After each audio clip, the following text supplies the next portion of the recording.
Hey guys, if you want to clear up app cache on your iPhone and free up some storage, you can do it without completely deleting the app. First, open the Settings app on your iPhone.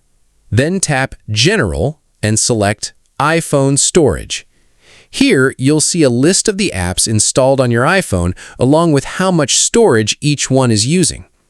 Find the app that's taking up a lot of space and tap on it. Look at the Documents and Data section to see how much additional storage the app is using.